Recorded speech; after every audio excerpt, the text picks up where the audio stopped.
環球大戰線深入世界最前線，全球各地的觀眾朋友，大家好，我是葉思敏。今天節目我們的大主題會聚焦在美伊戰事當中，伊朗打臉了川普。尤其呢是在它的石油部分已經賺翻了，但是在賺得多錢也不願意買美國的大豆。另一方面，我們來看到在這一場美伊的和談當中，美國副總統范斯在談判的時候遭到冷落。現在說呢，北京的角色越來越重要了，在中東地區，它可以出手锚定中東嗎？今天就這些議題會一起來做關心。先請觀眾朋友們記得在影片開始之前先幫我們按讚。那麼留言區一樣的，希望跟我互動的可以寫下你在哪一個城市收看，我會親自來做回復。看到熱推薦，還有呢，在這個留言區也可以歡迎幫我們寫下熱推，來幫助我們的國際能見度。好，首先歡迎我們的在場嘉賓，前資深外交官介文汲介大使。思敏好，各位朋友大家好。時事評論員王尚志尚志哥。思敏好，觀眾朋友大家好。好，還有資深媒體人彭華幹幹哥。主持人好，大家晚安。好，觀眾朋友，今天有關於美伊戰事的3個火線話題，一樣帶觀眾朋友先來看到哦。第一個，等一下請來賓幫我們做解答。川普呢想要用黃豆跟對於伊朗的解凍資金來收割這個戰後的紅利，沒有想到直接被伊朗打臉。他直接說了，他沒有要買美國的黃豆，沒有要買美國的大豆。到底現在主導權是在誰的手中呢？這是第一個問題。第二件事情，我們來看到的是，美國很得意啊，因為呢，他覺得在這場和談當中結束之後呢，他這邊說了。伊朗已經答應了，是說接下來 IAEA 是可以重新進入伊朗的核設施檢查的，被視為是美方的重大突破。但是現在卻被笑說，這不是戰前就已經講好可以這樣子做的一個機制了嗎？那再加上現在美國的民意還有原油的壓力，這一場100日的美伊戰爭，美國是被打回了原點了嗎？第三件事情，我們來看到美國現在忙着要穩住它的波斯灣的盟友，中國另一方面則是強化它跟伊朗的互動。中東權力是在重組還是已經換軸？也就是說，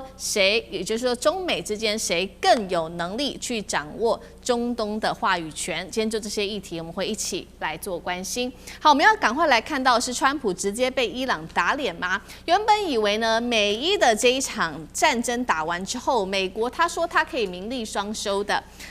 他甚至公開表示，這是來自於川普的說法，希望呢伊朗的資金在被解凍之後，可以呢拿這些錢啊，全部買美國的黃豆，甚至是玉米等等的農產品。話一說完，央行總裁來自伊朗方面直接就否認打臉，說我們簽署的 MOU 當中根本沒有任何一條的條文有明文規定說，伊朗必須要向美國來購買農產品，而我們會向美國買或者是購買的其他東西，除了民生物資之外，就是一些沒有經過制裁的商品，完全沒有包括黃豆啊，也代表這個川普說要救農民的這個夢，看起來是完全的被打碎了。好，更糗的事情，我們來看到了副總統范斯，他原本試圖說，我到了這個談判的現場，我要來主導整個談判的主導權，但是呢，看到這有發生非常多的糗事。第一件事情，范斯一開場說呢，我希望跟這個伊朗翻開新的一頁，甚至期待兩國關係能夠永久的被改變。但是呢，伊朗呢就直接給他一個黑臉，他說呢，我們伊朗今天來這裡啊做和談的目的，不是來跟你美國交朋友的，更不是來接受你美國的安排的。談判是基於我們之間有利益的交換，是對伊朗有利的，而我們始終首選仍然是以聖戰為主，給他了一個下馬威哦。再來，我們看到這個動作上有許多的分析師現在就在笑說，范斯在這場的談判當中根本就是對於中東地區的這些官員是熱臉貼冷屁股啊，甚至呢，這個分析師乾脆用這個范斯飽受屈辱來形容整場會談，什麼意思呢？會場上我們等一下來看一段影片，是這個卡達總理忽略了范斯，他直接走向了這一位是巴基斯坦的總理，兩個人就在范斯的面前握手擁抱，把范斯晾在一邊。来看一下現場的最新畫面。好，你現在看到的是卡達的總理跟巴基斯坦總理，他們互相握手擁抱，范斯在後面非常的糗，就看着他們兩個做非常多的互動，然後范斯就從頭到尾靜默，然後看向熒幕幕啊等等的，完全被忽視在一旁了。這是我們給你看到在會場上面的最新畫面。好，所以今天節目一開始，我們先來請教大使怎麼看了。從川普的大豆說到我們剛剛看到的畫面，這個范斯被晾在一旁，整個被冷落了。伊朗現在不仅是跟美国平起平坐，而且還掌握整個主導權嗎？美國等於是史上第一次遭到如此大的羞辱嗎？那謝大使怎麼看？对，美國這個尤其2次大戰以後沒有受到過這種羞辱，最主要是打敗仗了。對。這個戰場決定一切，哎，這個美國就是有一句話說 "Winner takes all"， 就是說勝利的人他是所有都勝利，他把所有的桌上的所有的籌碼通通是拿走的，不會留一分給你的。這也是美國的這種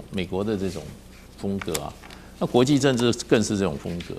我剛剛看到這個范斯，我就覺得人家是真心瞧不起他，哎，不是說不懂禮儀。為什麼？第一個，你不就是副手？在美國的政治地位裡面，副總統就是一個陪襯，就是一個備位的。尤其在川普這個總統之下，范斯跟這個白宮裡面啊，任何一個聽川普使喚的人都是一樣的。在一個機構裡面，說實話，副手也是這樣，哎，副手就是不受重視的，哎，那除非有一天，老大突然出事了。他接了班，那他就不一樣。另外一個范斯，以這個美國的總統來講的話，他沒有什麼讓人家值得尊敬的地方，他也不過就是一個怎麼樣？他是家裡面比較貧困，當兵打過仗啊，拿着這個軍人的這個補助，上了哈佛大學，還耶魯大學念了法學博士，念法學博士出來當律師，碰到有人賞識他，叫他做個基金管理人，也不1000多萬美金。然後就出來，有人投資他，叫他出聯邦參議員，就這樣，這是什麼資歷啊？對，什麼資歷都不夠。那而且在這種國際場合裡面，事實上的話，你要有一點很現實的，有鏡頭在的時候，大家都要表演給誰看？都要表演給自己家裡面的老闆看，而且他國內的群眾看。對，你要知道這個談判者啊，絕對不是用來討好你的談判對手的。談判者是要對你的談判對手啊，把他視為什麼視為要把他壓榨到絕對他就是你的寇仇，要把你壓榨到最後一滴油都把它壓榨出來。那為什麼呢？你的談判者不會把你幹掉，談判者通常被後面的箭射死。後面的箭手，老闆不滿意啦，群眾不滿意啦，你這是什麼態度啊？去了還這種卑躬屈膝，還跟人家下跪，哎，這是什麼外交啊？對，跑去跟人家下跪，那回過頭來不是你這個國家自己人就是說，你這是怎麼談判？你去投降嘛？所以他一定要強硬，所以人家過到那個場合裡面都是針對美國的，所以再加上我覺得范斯本來就不受待見，人家就覺得這家伙根本沒有經驗，搞不清楚狀況，對，講的話人家就說誰跟你顧全大計，誰跟你搞新意啊？我們現在這個事情先解決就好，哎。然後伊朗來講的話，我今天才知道為什麼一個民族可以生存這個5000年，還能夠屹立不搖，就是強悍，就是強悍。你再大的壓力之下，他也沒有下跪啊。伊朗在口頭上從來沒有對美國軟過。你跟你講好的那個黎巴嫩停火，對，你要去跟內塔尼亞胡講，你管不住，管不住的話，那你就不要答應我。那現在管不住，那很簡單，我就霍姆茲海峽繼續封鎖嘛，有怕你嗎？你有核子彈，我也是這樣；你沒有核子彈，我也是這樣。所以人家展現什麼，就是強大的心理素質。那這個現在美國最缺的，美國是手上什麼武器都沒有就是缺一個膽，沒有膽就沒有任何的，沒有人家不會尊敬你。好，所以我們看到這一場的這個和平談判當中，范斯就很尷尬在現場就直接被視為是一個很尷尬的人物啊。那其實呢，所以他現在也要展現說，確實在這場談判當中，他有獲得一些什麼，但是真的有獲得一些什麼嗎？我們來看到因為美方一直在強調，尤其范斯他強調說，這一次對於美國來說具有一個重大的意義，就是伊朗已經同意一件事情了，要讓這個國際原子能總署 IAEA。重新進入檢查他們的核設施，但是觀眾朋友，我們看我們節目非常久，其實這個這樣子的一個檢查的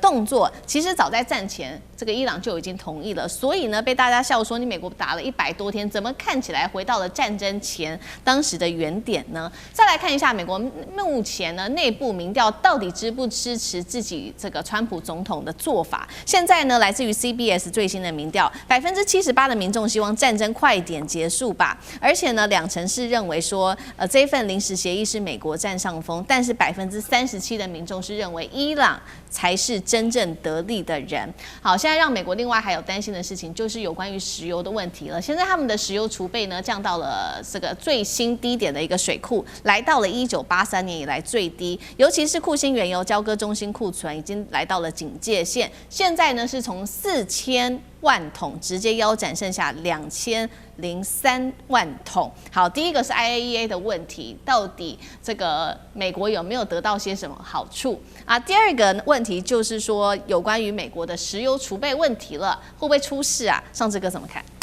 好，首先 IAEA 這件事情，我想其實與其說真的是白打了，回到原點，倒不如說當時在美伊的這個談判，在去年的時候。本來就是以這個來做基礎，不是嗎？所以它差別在哪裡？差別就是美國被以色列騙了。因為當時其實要 IAEA 這是公認的一個對於處理伊朗這個濃縮鈾的部分最好、最客觀，沒有任何爭議。但是為什麼後來美國態度變了，而且就打了？就是因為以色列告訴美國 ，IAEA 查不出什麼，我們這邊掌握的薩魯組織掌握的情報裡頭是怎樣，所以用這樣子的方式去改變了川普的想法，所以這個是真正的最大的關鍵。但是為什麼美國現在願意接受這樣子的狀況，並不是說美國退讓或者說回到原點，這只是美國現在面對現實，因為現在事實上到底。伊朗的部分實質的濃縮鈾到底如何，還是需要被具體掌握現況。其實到現在為止，伊朗沒有講，外界都不知道，中國、俄羅斯甚至也都不知道。所以這裡頭真正要掌握，還是得要有一個人，伊朗能夠接受或一個機構進去好好仔細看。所以特別我們現在知道，他現在在這個納坦茲、福爾道跟伊斯法罕。這裡頭有好幾個地方，它可不是只有一處，所以這裡是必須要一個結構或一個隊伍的人手，才能夠系統性的先掌握下來。那麼掌握下來之後，再來看是怎麼樣呢？究竟是要就地稀釋，或者是要運出海外？現在看起來，美國的態度很可能不會像先前在早先一開始認為要全部要運出去，全部要拿出去，有可能會就地稀釋。因此，如果要就地稀釋，真正的根本性的處理這個問題的話，那更需要原子能總署了 IAEA 來介入跟整個監督全部的過程。所以像 IAEA 這件事情，我們不是說風涼話，它變得很重要。也就是說，伊朗的濃縮鈾現在要調查現況，未來要怎麼處理，它變成非常非常關鍵了哈。來去談判能夠繼續往下走。所以我覺得我們現在看到的部分是現在美國的部分狀況，因為無論如何，在以色列先前說三道四講一堆謊話，但是呢，對以色列內部的強硬派以及對伊朗最在意的，終究還是濃縮鈾的問題。也就是說，濃縮鈾如果終究還是可以解決的話，現在以色列覺得吃癟跟美國關係不好，還是可能可以安撫以色列內部的這個強硬派。所以這個過程我們現在開始看到了，伊朗要展現他的談判力。我們現在看到伊朗是很會打仗，現在我們要看伊朗是不是很會談判，而且這樣子就談下去，美國方面如果濃縮鈾處理好的話，我們現在知道有些爭議，比如說包括要解凍它的這些錢，包括還有3000億的涉及到要給伊朗錢，現在全世界也覺得這莫名其妙。如果伊朗解決濃縮鈾題順利的話，美國交換給一些具體的金錢資源的這個合理性，我認為才會層次更清楚。我覺得這個部分是核濃縮鈾現在是眼前最重要的一步。好，就在美伊和談的當下，我們也看到了，在這一次和談，可以很明顯看到伊朗出乎意料是非常非常的強悍的哦。那這一些在中東地區的這些波灣國家的這些盟友們也都看到了，現在也對於美國的信任度其實是大幅下滑的。尤其大家也在看說，是不是中國大陸在這邊的勢力正在悄悄的崛起當中。尤其我們要來看到，現在中方派出的是在22日呢，王毅去會見了伊朗的高層。那伊朗同一時間主動向中方通報了他們談判的一個最新進度。那中方也表示願意繼續恢復中東和平，來發揮一些作用。美國方面現在呢，則是急着和這個波灣的盟友們，希望能夠建立更緊密的關係。但是問題是有沒有效，這個持續要做觀察了。因為我們知道這些波灣的盟友們在這一次美伊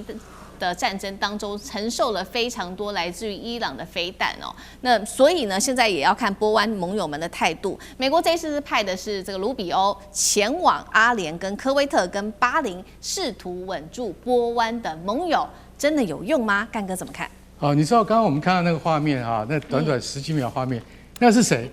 那個是那個穆罕默德，對不对？對，是卡達的總理，然後就沒看到范斯就走過去，跟誰？跟巴基斯坦的總理夏利夫握手，對不對？然後那個范斯就在那邊乾笑，這個是一個畫面。可是大家知道還有另外一個畫面是什麼？這個是四方會談，美國、伊朗、卡達、巴基斯坦四方會談。卡達跟巴基斯坦的作用是斡旋者，那是調解你們兩邊不要再吵了，對不對？可是你知道嗎？照理講，你手上有籌碼的話，你一定是最後一個來的。知道最後一個來是誰？是阿拉奇，是伊朗的外長。這四方會談3個國家都來了，包括范斯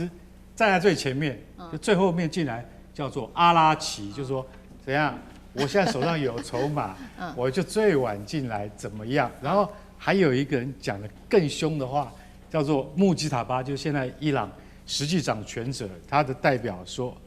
他叫薩吉德嘛，薩德吉，他說，我們不是害怕，因為是我們對我們現在是首選，依然還是聖戰，意思就是說，我們那個精神是不會變。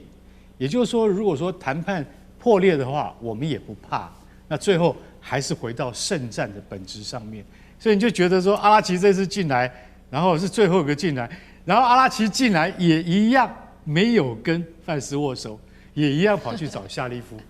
又跟夏利夫握手。所以大家要看啊，這個外交的場合裡面啊，這有很多畫面都透露一些因素，就是說你會發現說，那你范斯變成一個路人甲被晾在那邊。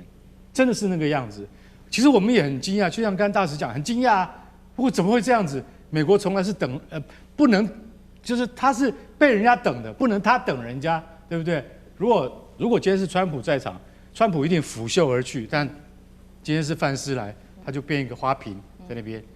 所以你就看到，結果你知道，最近這幾天，也就是昨天啊，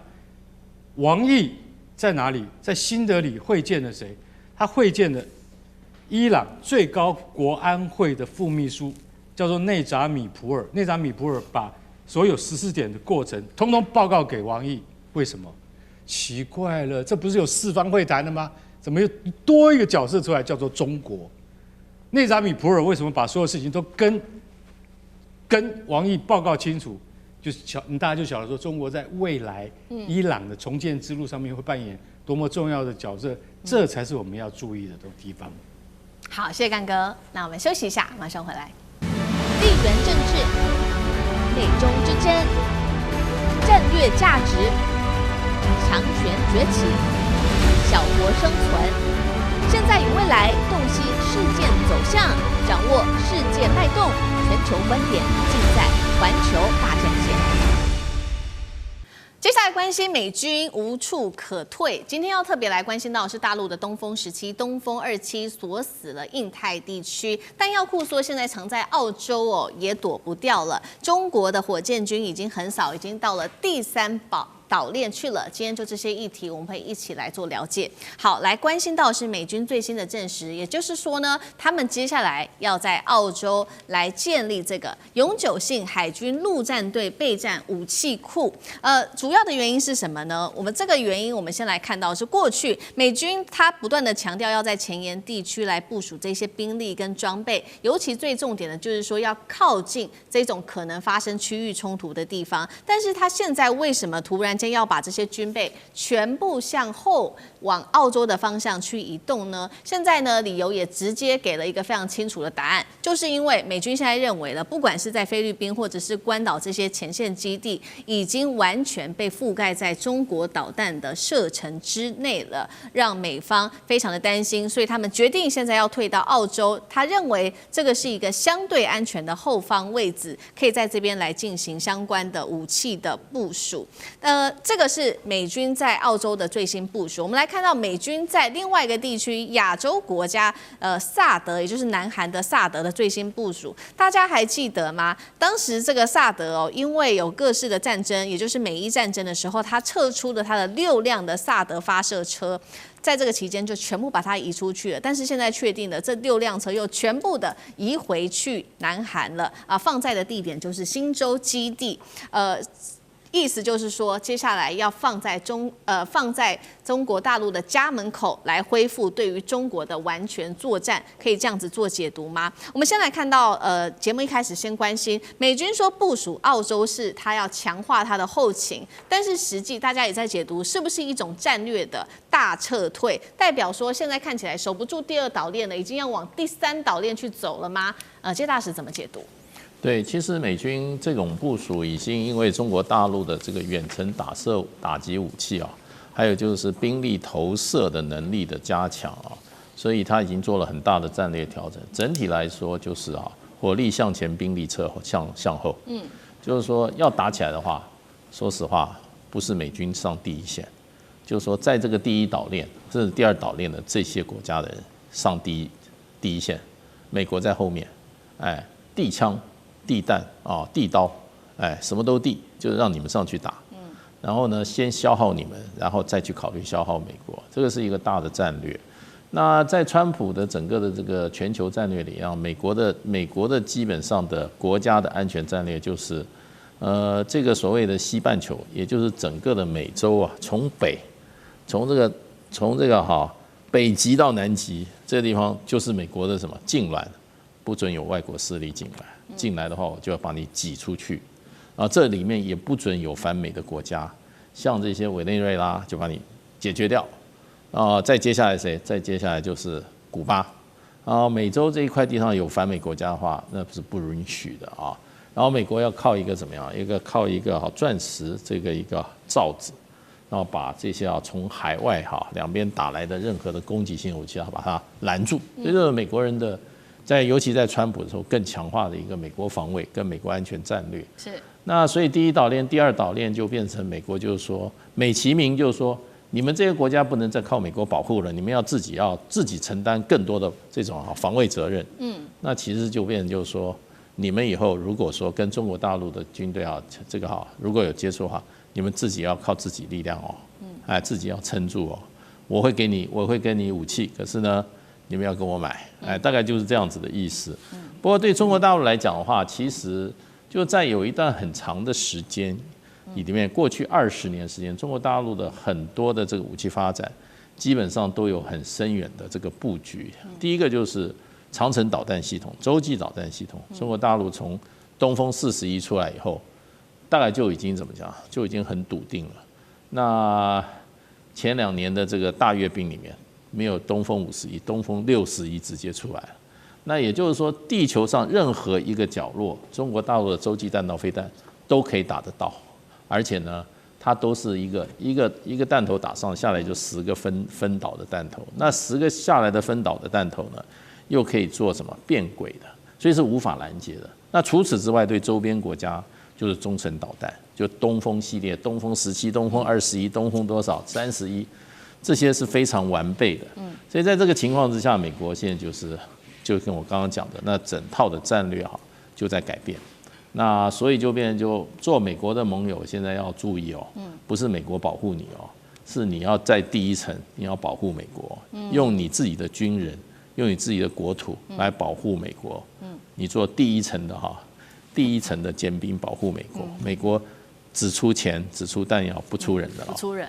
好，所以我們看到美國的擔心是來自於哪裡？剛剛大使也特別幫我們提到了這個中國大陸它祭出的各種的東風系列的導彈。那今天帶觀眾朋友先來看到2款是不是已經正式都已經現身的導彈？第一款就是央視自己罕見的公布的，今天趕快來看到的是東風17了，實彈發射的畫面，央視就直接的公開。那麼多輛的發射車在公路上面是一字的排開，展現這個隨打隨走的能力。先來看一下東風的一些小檔案，包括呢射程最高2000公里，速度10馬赫，彈頭呢是這種沉坡體的高超音速的滑翔彈頭，它的能力就是 S 型的這種機動突防的能力。這個是東風的17，再來看東風27，它是原本這個東風26所做升級版嘛，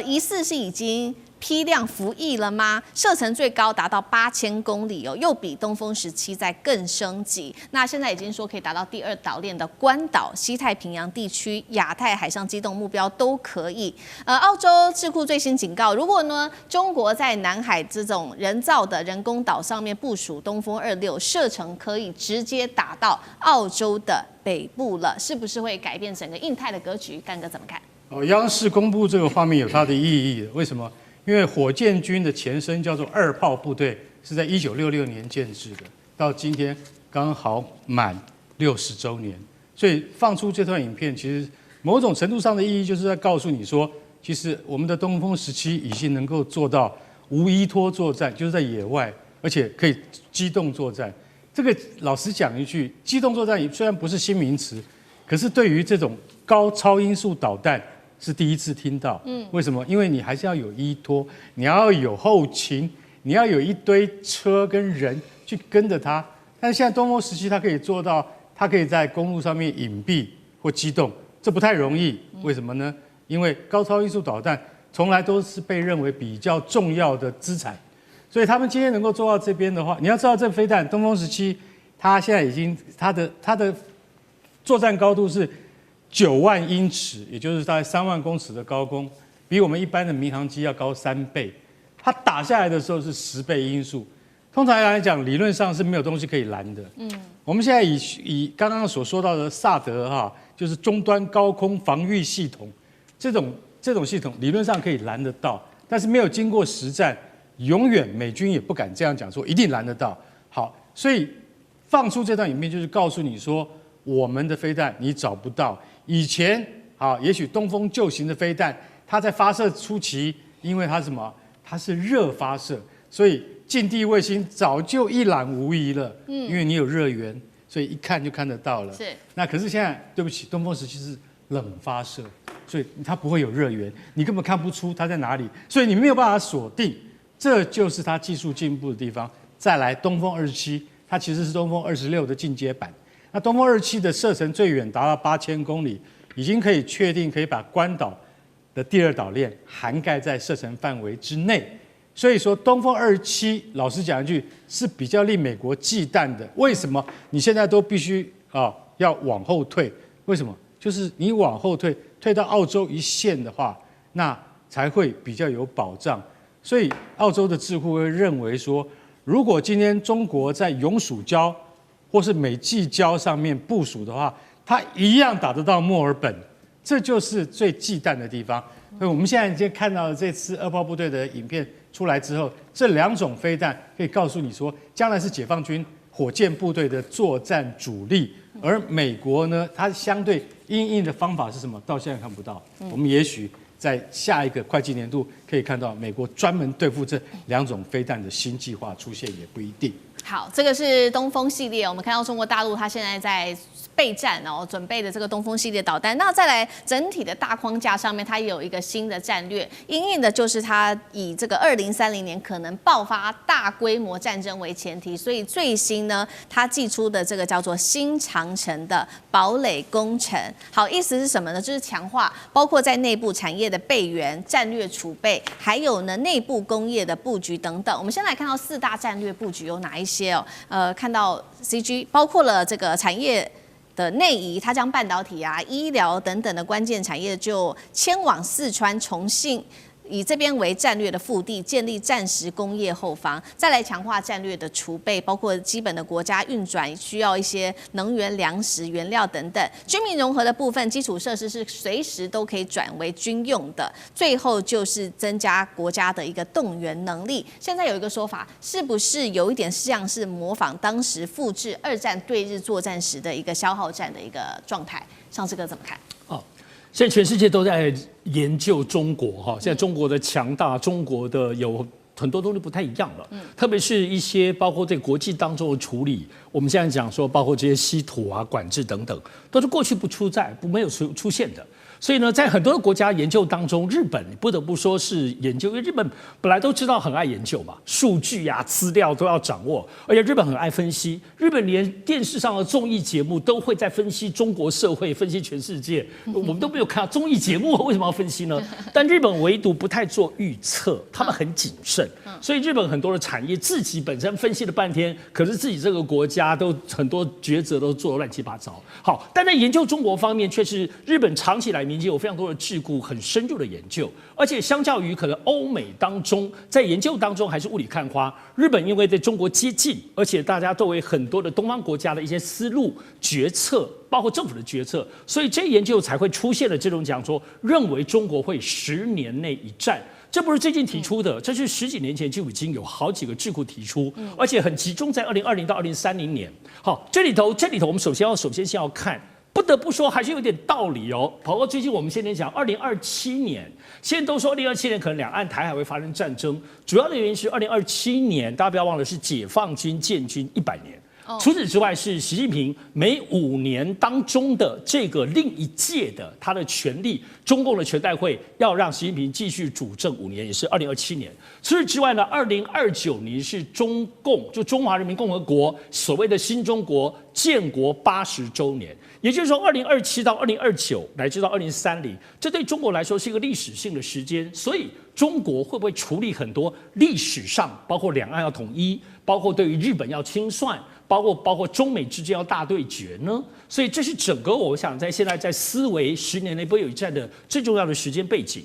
當然這裡頭日本所研究的東西是有點意思，雖然有點我個人認為有點偏見。首先他們就覺得中國大陸這些年，特別是這10多年來，剛剛講內政的決策、法政的這些體制的設計有非常大的改變。比如說到大西部去開發，日本就覺得莫名其妙，那個地方都沙。從中國的角度就是說，當然要開發啊，那邊要平衡啊，往大西部，而且要治沙，是中國治沙了幾十年，能源要開發。我們從中國大陸我們的理解不是很正常，可是日本就會覺得，哎呦，你往大西部去，是不是要建一個後第3階段的這個對抗，為了打仗，你才要牽着大西部。所以，而且他們認為，現在中國大陸在擴充很多，像石油儲備到天亮。這都不是正常，所以是不是為了要打仗，所以你有這種生存能力的儲備，各種都來儲備，還有包括他們也發現了，你對於這些解放軍的戰士，包括一些撫恤都有很大的改變，所以這就是日本在思考歸納變成都是不是為了準備一場大打仗。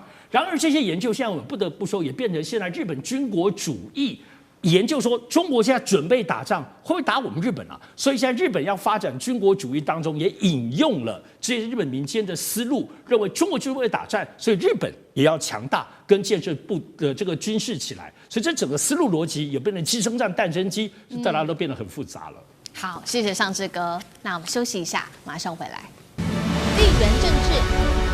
美中之爭、戰略價值、強權崛起。小國生存，現在與未來洞悉事件走向，掌握世界脈動，全球觀點盡在環球大戰線。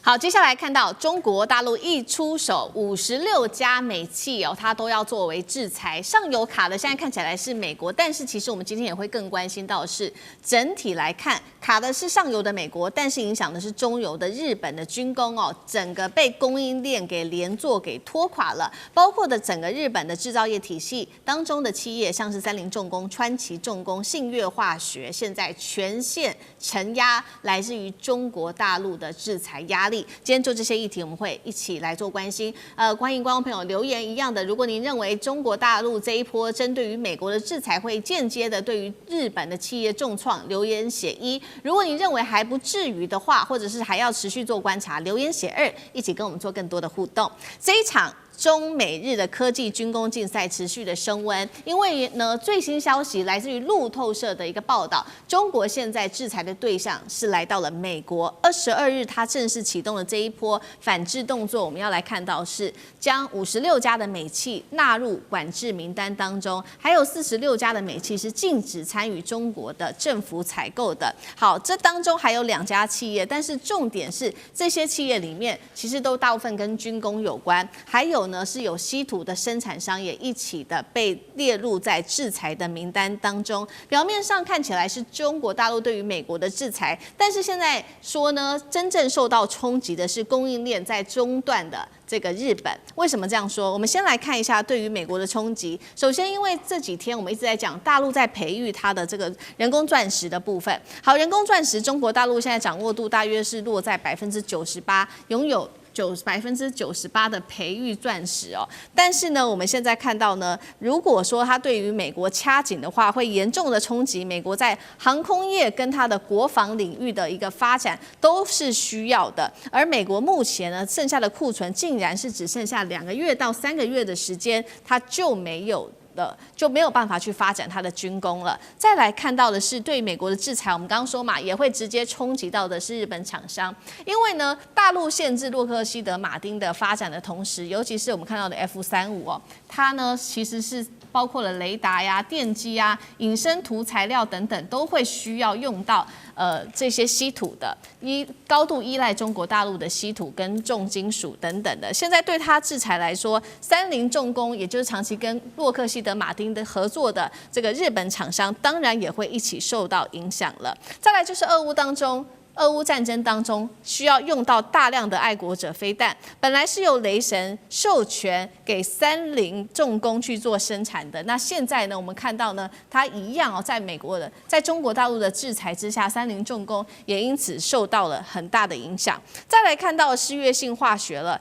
它因為被暫停了它的磁鐵的一個訂單，所以由政府出資，他們現在說呢，乾脆日本自己建一個稀土的提煉廠好了，而且這是18年來第一次哦，接下來預估是在2028年會自己來做投產，但是產線真的有辦法這麼快速的跟上嗎？這也是畫下等號的。再來看到的是大陸的商務部最新公布的，將參與提升日本軍工實力的20家的日本企業列入在實體的管制名單當中了。好，這當中包括了有川崎重工、三菱造船、三菱重工等等。那確實我們看到日本高達99%的這種重稀土仍然是依賴中國的，而中國現在還在強化建立所謂的這種稀土的高校，包括這當中有40所以上都是做稀土實驗室，11所的高校，還有呢，每一年可以培育500位以上的相關的稀土的人才。好，所以今天節目一開始，我們先來請教大使怎麼看。大陸一方面掌握了高達98%的這種工業級的培育鑽石，那我們看到美軍的庫存，如果對它一掐就完了，因為它現在庫存只剩下2到3個月，鑽石竟然可以成為一個卡點嗎？那再來就是說，中國卡美國為什麼會影響到這個日本的企業受到重擊？當中包括三菱重工、川崎重工等等，大使怎麼看？這個工業鑽石哈，事實上中國大陸佔全球的生產超過90%，而且90%都在河南省生產，所以這個是一個隱形冠軍，現在已經不是隱形了。那為什麼工業鑽石這麼重要？工業鑽石有2個特性啊，在整個工業生產裡，第一個它號稱叫工業牙齒，為什麼叫工業牙齒？因為它是在切削。你在做任何工作，從初切削到最精密的切削，甚至芯片的切削，都要用到工業鑽石，所以它切削很厲害。第二個，研磨，你在磨的時候哈，精密的研磨也是要工業鑽石，因為鑽石是最硬的一種物質嘛。对，工業鑽石最。還有一個就是深鑽，你很多啊，比如說你要鑽孔，你要鑽很深，它那個磚頭上都是工業鑽石，因為它的硬度強。所以就變成它是工業牙齒。你很多產業你沒有這個工業牙齒，你是做不出來的。包括現在的芯片，它在最精密的這個研磨的部分啊，也是要靠工業鑽石。所以呢，這個在軍火工業、精密的工業，還有這些這個芯片的製造業裡面都非常非常重要，不可或缺。另外一個工業鑽石還有一個這個它俗稱它叫散熱王牌，它散熱性非常好，就是說鑽石如果運用到這個工業裡面不管是成品或者製作過程鑽石的散熱是一般像這個銅很多金屬的是6到7倍，所以呢，要控制溫度，在製造的時候你要用到很多的工業鑽石，尤其在芯片裡面。那所以現在的 AI 的高效能芯片它的降溫的這些裡面少不了工業鑽石。所以這2樣東西讓這個工業鑽石現在這樣。就是說，美國、日本、歐洲都開始怎麼樣？又跟那個稀土一樣，又瑟瑟發抖。那個東西不提供你了，你的很多生產線，你就要停頓了而且很多都是非常精密的生產。那所以就變成這個中國大陸除了稀土以外，現在大家又發覺，哎呦，鑽石也被中國大陸拿在手裡面。那這個製造的技術也不是一天而成的，而是長時間的鑽研那麼有今天中國大陸對全球市場的掌握9成，9成。所以這個就變成就是說，要跟中國大陸玩硬的話，你先要搞清楚你稀土能不能自給自足。現在又加一點，你工業鑽石你自己造不造出來？造不出來的話，你就少惹中國大陸，就這樣子。好，所以我們看到這個中國一方面它是对美國做制裁，但是直接也影響到了重挫到了日本的廠商，還有包括日本的制造業。那像这個又怎麼看？講到這個鑽石，我還是要講一下我所知道中國大陸為什麼能夠做這種工業鑽石跟人造鑽石。早間都知道鑽石，大家都天然鑽石嘛，我們都知道南非很多東西，然後底比斯，然後一顆永流傳，那這都是猶太人手上掌握的。可是人造鑽石就是在幾十年前，就中國大陸河南一些老鄉就覺得，喲，鑽石那麼貴，可不可以用人造來做？所以在整個高溫高壓，因為就碳嘛。所以都真的是從土八路慢慢做起來，一開始先做出了所謂的這個人造鋯石，就是裝飾用的，它硬度沒有那麼多，大概8.5而已，但是漂漂亮亮的，想到全世界賣，結果後來就被這個全世界的鑽石商抵制。後來這個河南老鄉沒辦法，就把原先的這個發展技術開始做工業鑽石，所以工業鑽石就是硬度到10。就如同剛剛大師講的，不過有很多的用途，它整個就是這樣子發展出來。所以為什麼在河南什麼許昌一些奇奇怪怪的這種鄉下地方，原因在此很有趣。跟中國大陸很多東西，其實說它也是民間野蠻生長之後長出了一個規模。但是現在這件事情，我們想說，在眼前當下影響性，首先它就是被列為在中國大陸在今年2026年1月的時候，對於包括日本以及全世界當中的這種所謂的這個軍民材料制裁的1005項其中之一，叫做超硬材料。當時大家都沒有想到這超硬材料是什麼挖溝，結果後來發現其實就是工業鑽石，而且其實這種它是控制非常嚴格哦，一直到川習會。一開始大家就覺得，這大概沒什麼吧，也沒有人產業甚至產業新聞都沒有注意到。但是在川習會的時候，美國已經知道了，所以美國希望能夠放鬆。所以據說川習會之後對美國有放鬆一點點，但對日本是完全絕對的管制。那現在其實講說，對日本來說，真的日本是這樣子，鑽石剛剛除了大致講的論切割，另外它的這個鑽探，比如說大的前盾。去挖那個大捷運那個大洞哦，或這種亞呂莊布江隧道裡面都是這種工業碎鑽石，才能把那個泥巴跟岩石把它啃下來。另外就是加工還有光學，艾斯摩爾的它的現在的光刻機裡面有很多鑽石，因為鑽石所有的切割它有折射。所以現在這個折射當中，光學運用以及剛剛講到的散熱，我們講石墨烯不是現在很多商品嗎？就是這種碳的部分都是能夠散熱最好的。所以我們現在來看因為它就是要高溫高壓的環境，就像做稀土一樣，也就是高溫跟高污染化學。所以這都不是一般人現在能做的。所以這就是中國大陸現在絕對領先，而且它現在變成在這個管制上來講，真的又掐住。現在真的是一如稀土之外，為什麼最近就會討論這個事情？它就是對現在包括軍工業，美國跟日本的軍工業、半導體產業最關鍵的部分，真的是掐脖子。所以現在除了稀土跟鑽石，還有沒有別的呢？肯定一定有的，我覺得後面一定會陸陸續續被爆出來。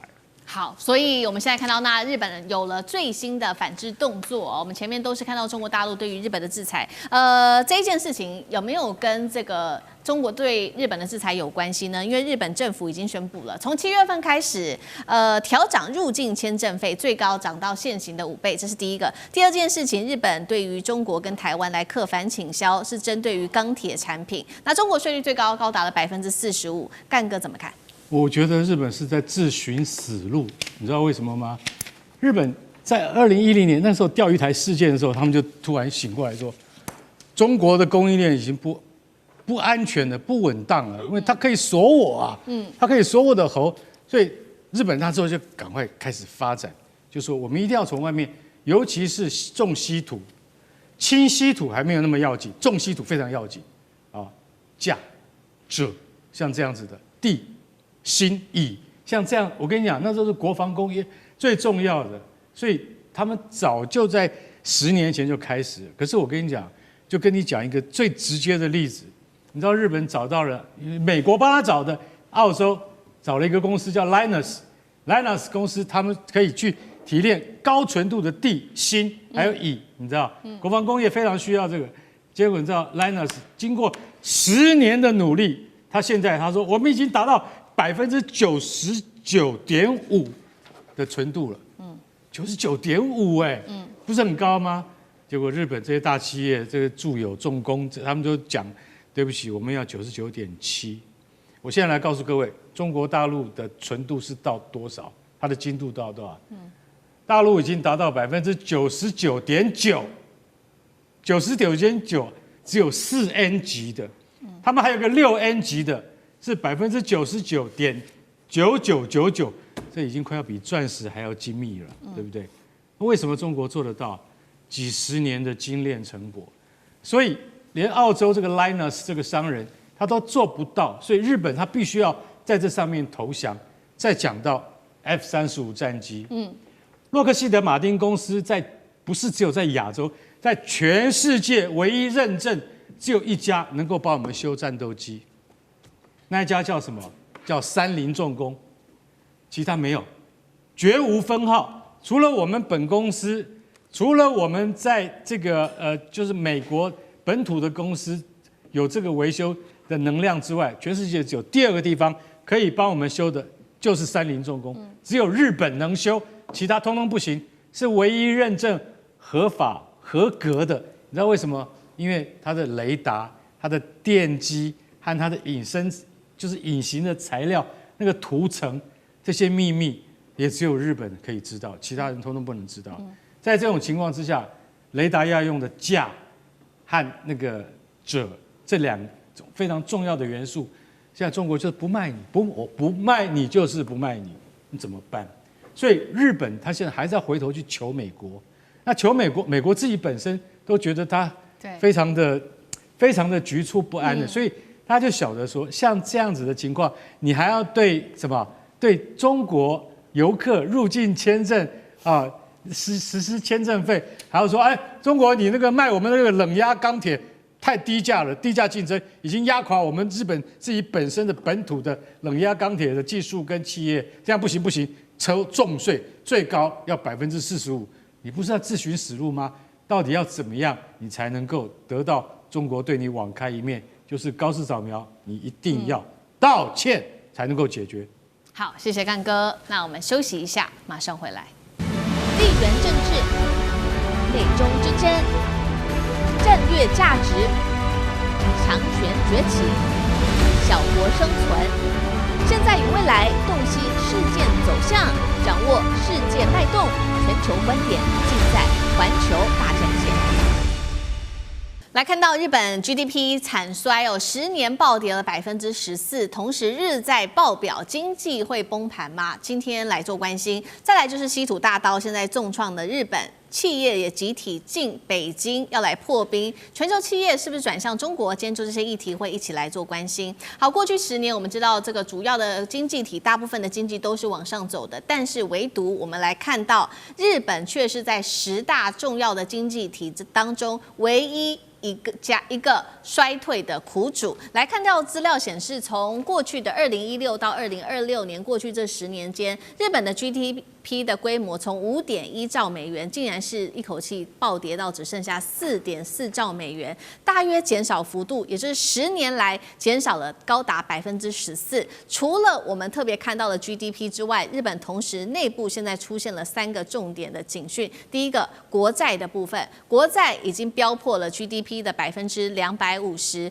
日元更是大幅貶值，來到了39年來的新低，長期的利率也快速的上行當中，這是日本的3大警訊。再來就是日本企業會不會在中國大陸的稀土的卡關之下，面臨下一波的倒閉潮呢？不管是關東化電、中央硝子，7月1號開始，他們說要永久停止生產他們的6氟化氢了。其他像是三菱材料啊、住友，他們也在漲他們的產品價格。再來看到 TDK。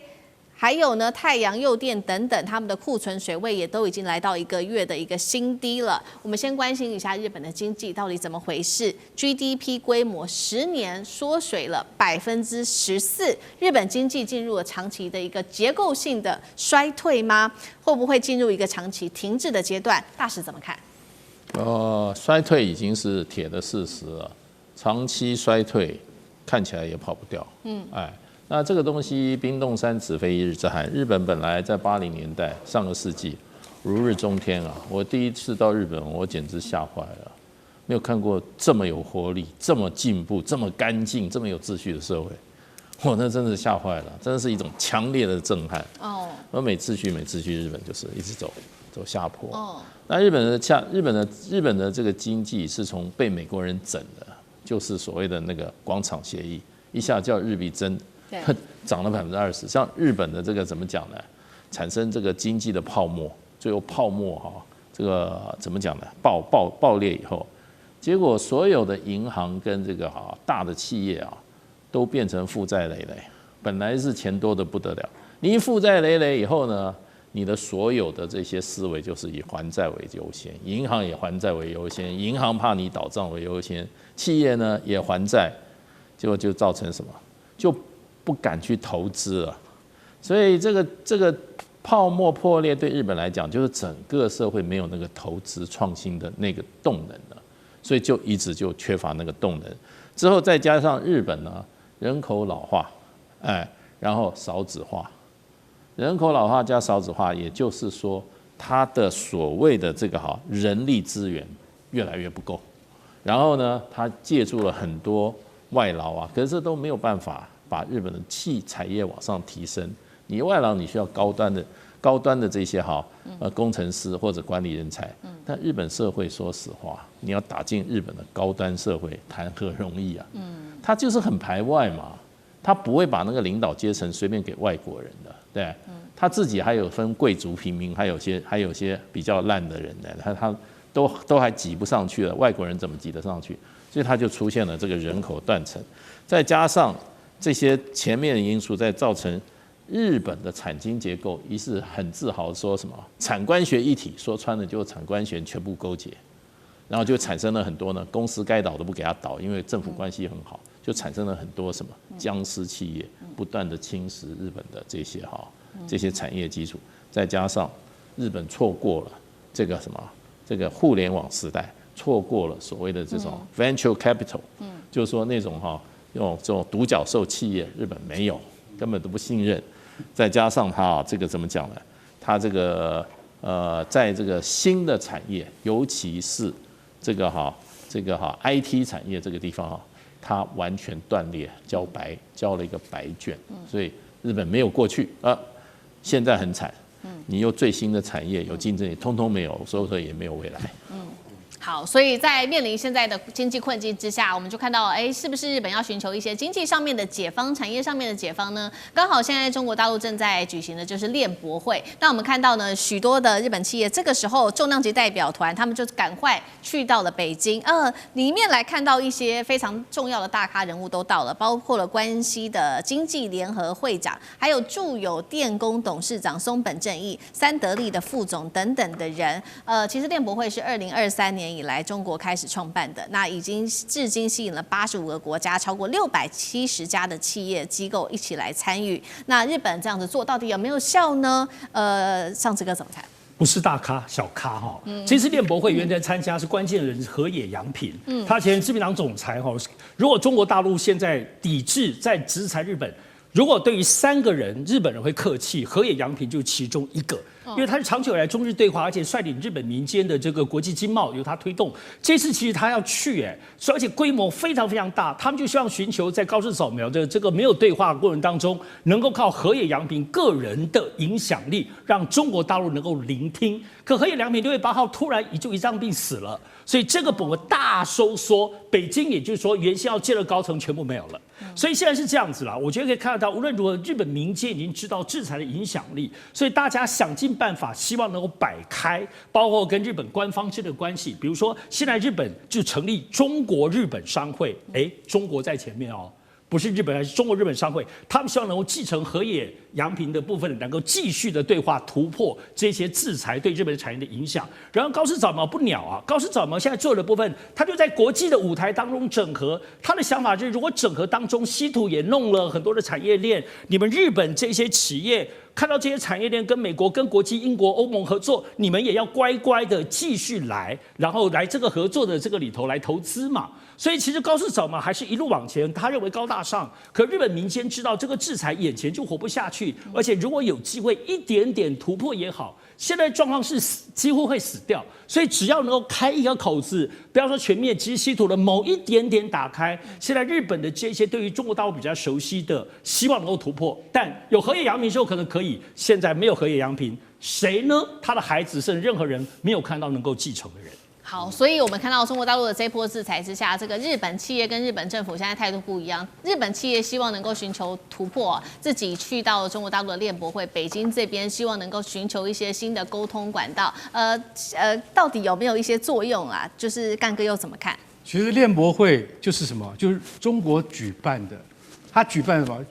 全球供應鏈博覽大會就對了，大家都來了。你看你要不要來？隨便你啊。結果大家都去了。你知道，剛才我們提到嘛，現在總共有85個國家，670家企業來。那670家企業，美國佔多少呢？美國最多，100多家，然後才印度啦、日本啦，尤其日本。剛剛提到那個上次講到那個，我跟你講，你要曉得日本對這個事情有多重視。為什麼？就是因為發生了這麼多事情之後，尤其是駐有重工這個會長松本正義，松本正義他其實私底下是跟中國關係是很好的，而且他跟三得利的董事長也是，我們兩個是關西的企業代表啊，結果我們現在被關東那些人搞得頭昏腦脹，為什麼？就是首相那派人嘛。其實我們關西其實跟中國大陸本身那種傳統產業的那種關係，其實私底下合作是不錯的。結果你現在搞成這樣子了，現在我們也受影響啊。所以老實講一句。松本正義他其實他馬上就要去了，急得要命，要趕快去。為什麼？希望尋求突破，不要再這樣子了。我們不是互相報復嘛，對不對？所以今天聯博會找我們，我們一定馬上就過去。然後我們一過去的話，我們也要希望，我們不是有20家企業已經被還沒有制裁啊列入管控名單的日本企業裡面，看看中國是不是能夠手下留情一下。再加上黃仁勳在那邊講。